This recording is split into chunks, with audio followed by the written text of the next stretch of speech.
In this chapter, we will focus on the one thing without which you won't succeed in the long run, no matter how much you know about nutrition and physiology. It is changing the habits and sticking with the new ones for good. Tiny changes that last are infinitely better than big changes that are short-lived. We fetishize the big transformation and weight loss stories in the media and don't care that 99% of them are extremely unhealthy and won't last. We are driven by our ego and not our intelligent decision making. If you have tried to lose weight before, there's a chance you have made that mistake too. If you don't want the results that 99% get, then you have to do something different. This is the time you will rewrite your story and the outcome will be different. Just stick with it. Without further ado, let's get into it. So what are the requirements or building blocks of a lasting change?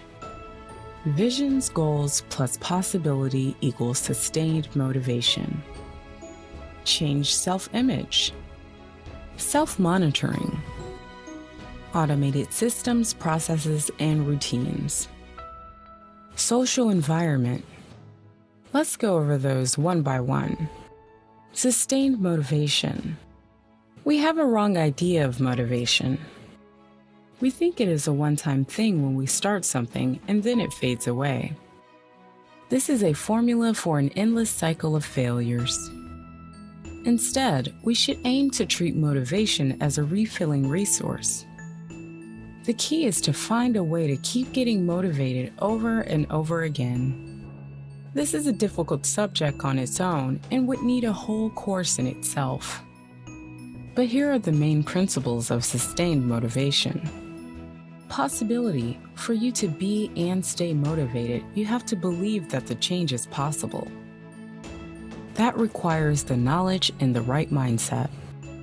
That is one reason for this course, to know the possibility of changing your body and health. That's why learning about the subject and constantly improving your knowledge is important, not just the basics.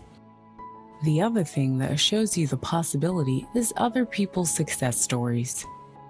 That's why it is recommended to interact or read about other people's struggles and successes. Vision and goals. For you to stay motivated, you need a vision of an improved you in the future, or better yet, specific goals. This is derived from the possibility of a more specific, individualized outcome for yourself. You have to have a clear picture of a better life in the future. With that, we come to the next principle, change self-image. Change self-image is a necessary step in any lasting change. That's what differentiates the short-lived success stories in yo-yo dieters from actual lifestyle transformation. When the diet and body change, it needs the self-image to change as well. Otherwise, it will always revert to its default setting. It is as true to physiology as it is to psychology. But what does it actually mean? Self-image is a perception of yourself in your mind. Who you actually think you are, your name, looks, history, personality, everything you identify yourself as. When we want lasting results, we need to change this self-perception. It doesn't suffice that you lose 20 pounds. You need to identify yourself as a new kind of person who does things daily that help him or her keep that 20 pounds away.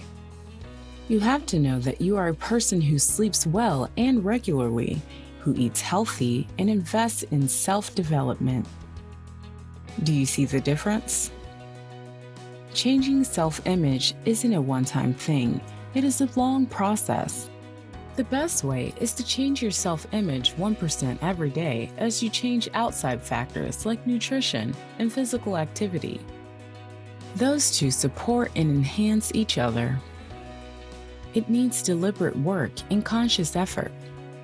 An exercise for you: write down and describe in as much detail as you can a person that has accomplished what you are trying to achieve. What does he look like? How does he think? How much does he eat? What kind of person does he socialize with? And so on. The more precise, the better. Read this every day and picture yourself changing more and more into that person. Act accordingly. It is much better to change that 1% every day for 100 days than to try to change 100% in one day.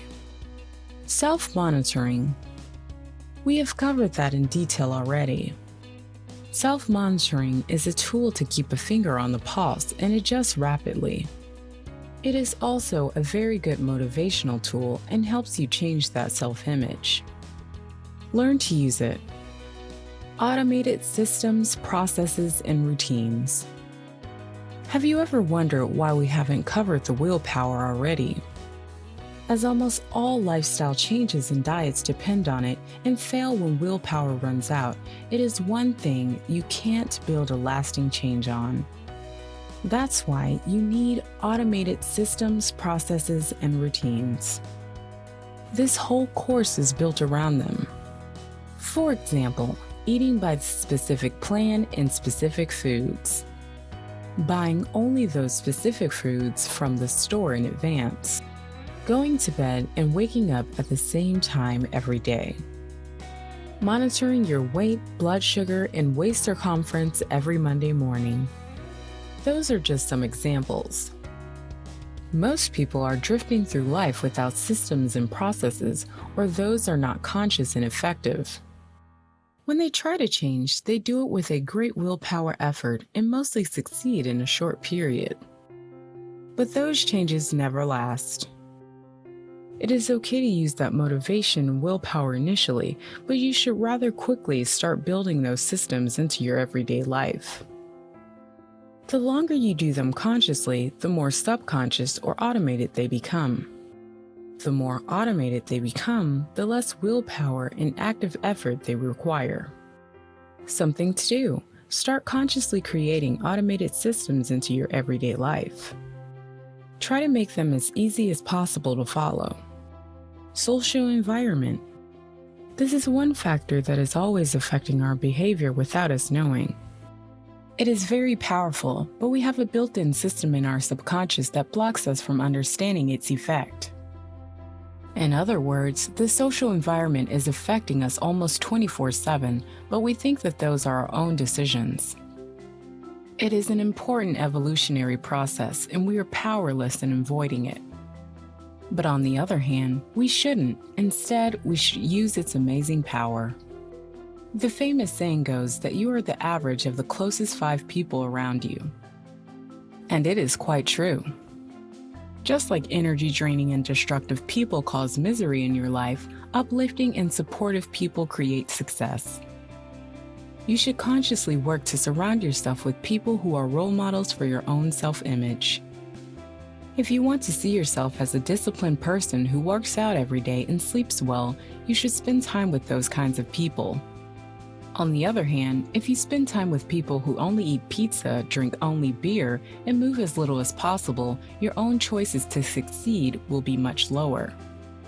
It wouldn't matter how much willpower and motivation you have. That's why we need those rules. Okay, you might say that you can't always choose who you interact with. That is very true.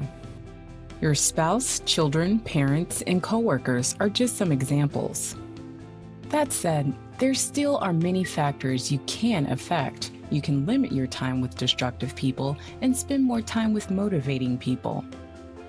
You can speak frankly and sincerely with your closest people about your aspirations and ask for support.